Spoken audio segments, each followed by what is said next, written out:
Foot and mouth disease, or FMD, is an acute, highly contagious disease affecting cloven-footed animals.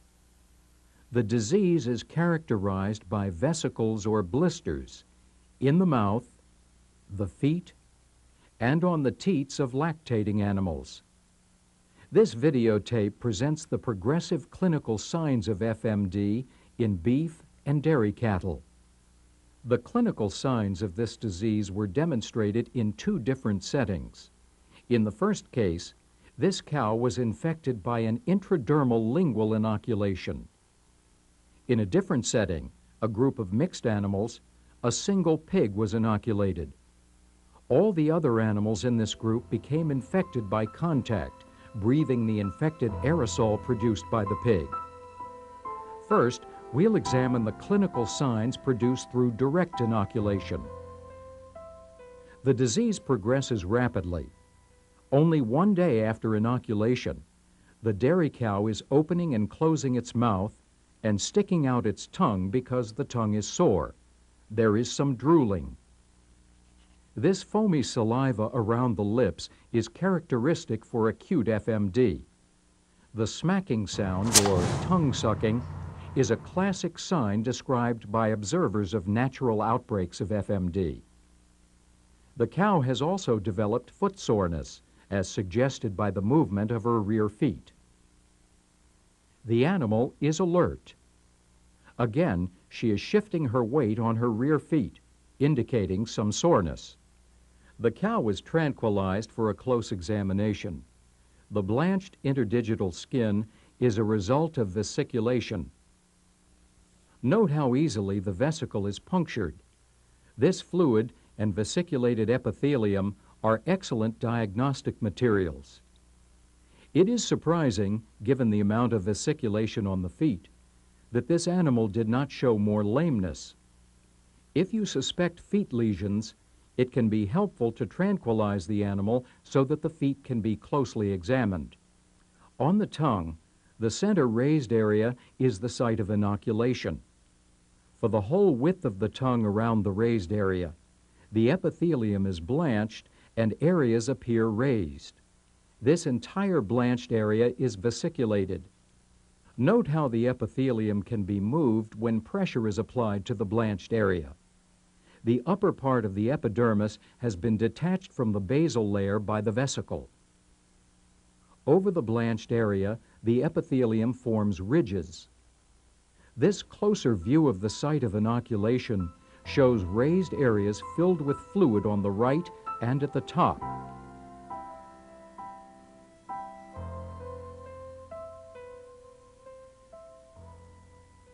The animal is drooling and tongue-sucking.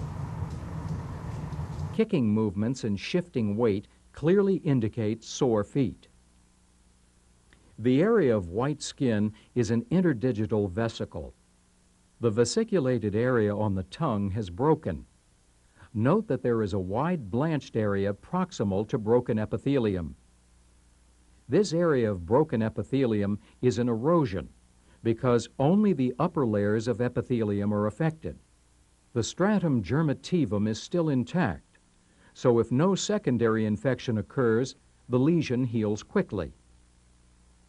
The blanched white epithelium is detached from the basal epithelium and can be pulled off. Again, this epithelium is excellent diagnostic material. This is a ruptured vesiculated area. If this were the only lesion, you might suspect trauma. Blanched white areas have appeared at the mucocutaneous junction of the lower lip. These vesiculated areas have ruptured. Eroded areas on the hard palate, blanched areas behind the teeth, and blanched interdigital skin are clear signs of FMD. Note how the interdigital epithelium bulges and moves independently of the deeper tissue when the claws are moved. The upper epithelium is separated. The vesicles in the heel of this foot have ruptured, resulting in lesions that resemble foot rot. The white areas of epithelium around the rupture are part of the vesiculated area. These examples illustrate the axiom that If there are mouth lesions, look at the feet. And if there are feet lesions, look at the mouth. If lesions appear both in the mouth and on the feet, think foot and mouth disease.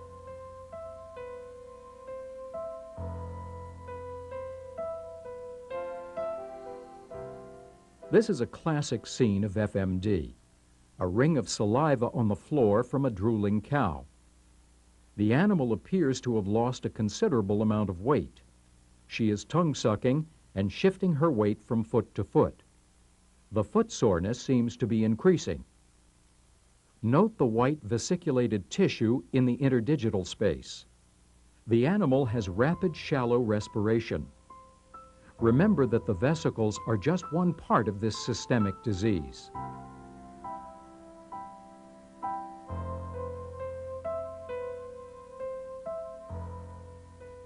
On the tongue, most of the epithelium over the vesiculated area has been lost.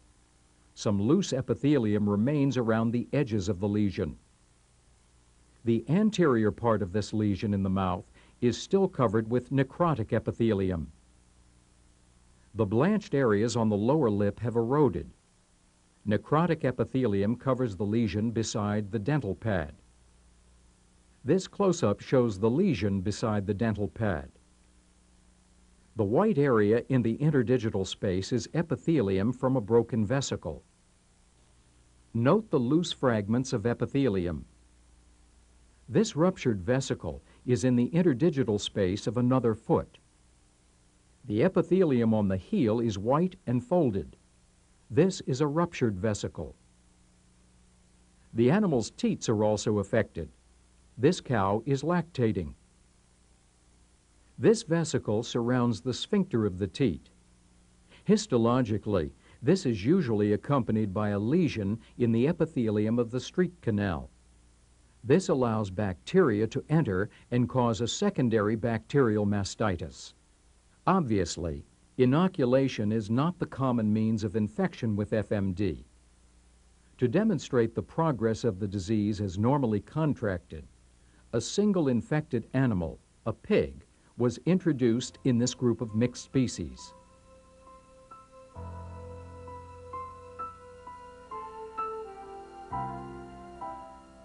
Lameness has already begun to develop in the inoculated pig.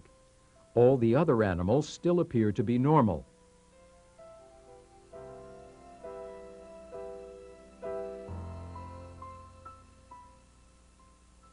Three days later, this beef cow shows signs of FMD, saliva dripping from the lips. Along with the saliva, there are secretions around the nostrils.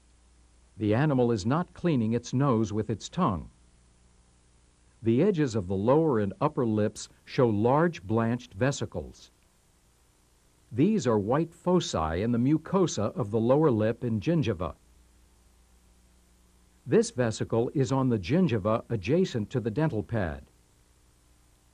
Vesicles have also developed on the edges of the upper and lower lips. The blanched white areas on the surface of the tongue are the early stages of vesicles. This is another view of the tongue lesions. These vesicles are at the mucocutaneous junction at the commissure of the lips. Note how easily the vesicle at the mucocutaneous junction on the lower lip is ruptured. The fluid and flap of skin that peels off are excellent specimens for diagnosis. At this stage, this animal also has vesicles on the teat.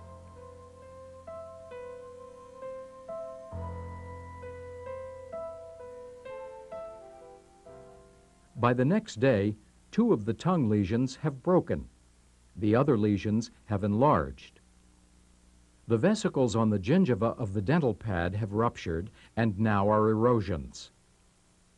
The epithelium of these vesicles appears intact but very opaque.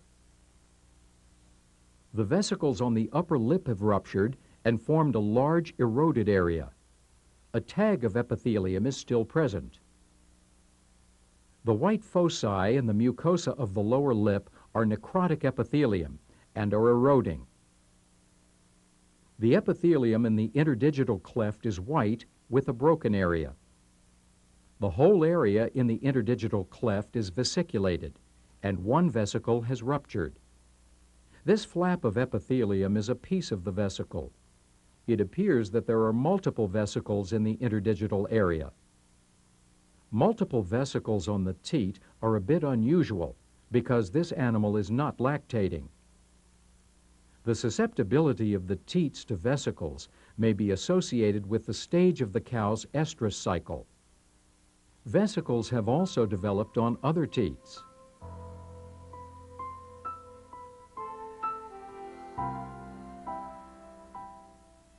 The animal has been tranquilized. The blanched lesions on the tongue have become dried FMD lesions. Rather than forming vesicles, the vesicular fluid escaped through the epithelium, leaving necrotic areas of epithelium. Epithelium over the lesion toward the tip of the tongue has eroded. Erosion of the upper layers of epithelium gives this lesion a smooth surface. The rough-appearing lesion still has the upper layers of epithelium in place. Note how easily the necrotic epithelium can be scraped off the tongue for diagnosis. The resulting lesion is an erosion because the stratum germativum is still present. This epithelium contains a lot of FMD antigen and virus and is an excellent specimen for diagnosis. Vesicles may often be present in the nostril, a good reason for not using nose tongs to restrain the animal. This close-up shows the vesicle in the nose. The lesions in the gingiva of the dental pad and lower lip appear as erosions. Note that these could easily be confused with a traumatic injury. The vesicles in the interdigital space have ruptured. The area is eroded, and there are still strands of epithelium present. Note the white area on the heel of another foot at the top of the frame. This is also a vesicle. When the claws are moved, upper layers of epithelium in the interdigital space bulge and appear loose.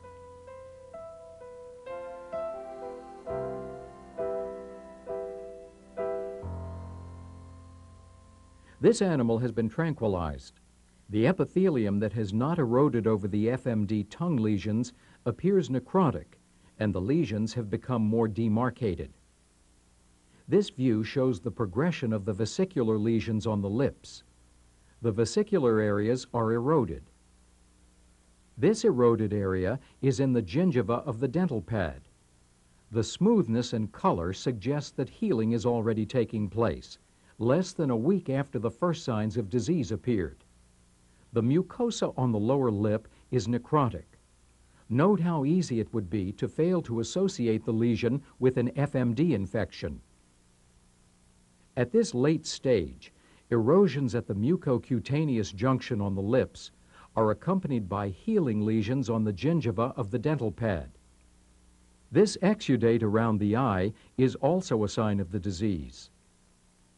The vesicles on the teats have ruptured, and the areas are covered by dried serum. Foot and mouth disease progresses rapidly through these characteristic signs. Any disease that appears to be FMD requires an immediate response. By containing an FMD outbreak at its start, we can block a potentially rapid spread from herd to herd and to other species as well. In the case of foot and mouth disease, a quick response will avert an economic disaster for the livestock industry and for American consumers.